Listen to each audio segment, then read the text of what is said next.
Meanwhile, Ukrainian officials say Russia has launched massive missile strikes against the country, causing power and water outages. People in the capital, Kyiv, say they heard at least 5 explosions, and this as Ukraine reports of fierce fighting in the country's east.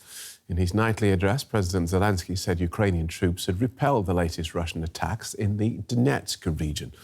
Fighting there has centred on the strategically important town of Bakhmut, which Russian forces have been trying to capture for weeks.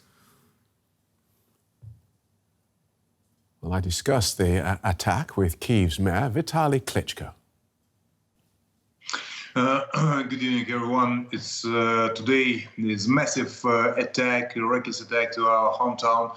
It's thanks to our military forces. They shoot down actually majority of rockets. The biggest part of rockets was shut down, but a couple of rockets destroyed our infrastructure objects, and the effect was horrible. 350,000 apartments in our hometown was without electricity, and 80% of city of capital today morning was without the water. The whole day, the engineers working in.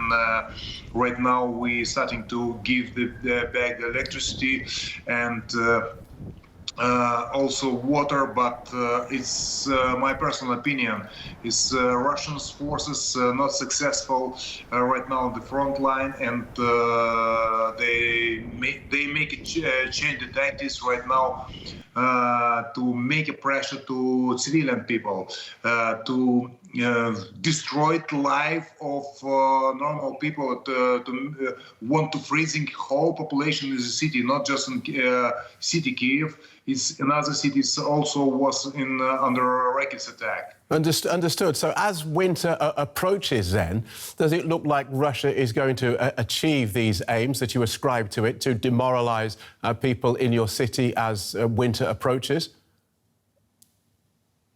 Yeah, it's my personal opinion. They try to demoralize the people, to bring the people in pressure, make depression in the people, especially right now. Actually, it's pretty cold outside, and instead them, the people getting angry.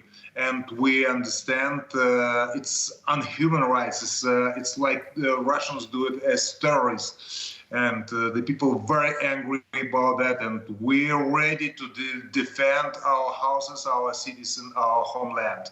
And actually, the expectation of Russians doesn't work. We have a totally different fact. Right. And as you repair those power and water supplies, though, you talk about people there being angry. As you go about these repairs, you do so knowing that they are likely to be targeted again.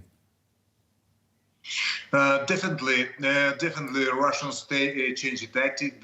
They doesn't success in front line, and right now they try to destroy critical infrastructure, water, electricity, the normal life of citizens, of civilians, and that's why I told the Russians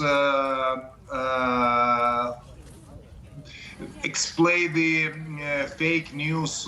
They lying about special operation. It's a war against military. They fighting against civilians. They need territory. They need property. They need country without citizens. They need Ukraine without Ukrainians. It's my personal opinion. Okay. Now, as the rest of Europe heads into a winter of record inflation and massive power bills, you talk about your people being angry. Do you worry that political support in the rest of Europe will waver as politicians worry about their own voters' anger about these massive bills and inflation? First of all, I want to say thank you very much for everyone in Europe who support Ukraine. We need your help. It's very important for us, critical important for Ukraine right now to receive the political, economical support, the humanitarian help. And we understand it's very, very important for us, and we never forget your help.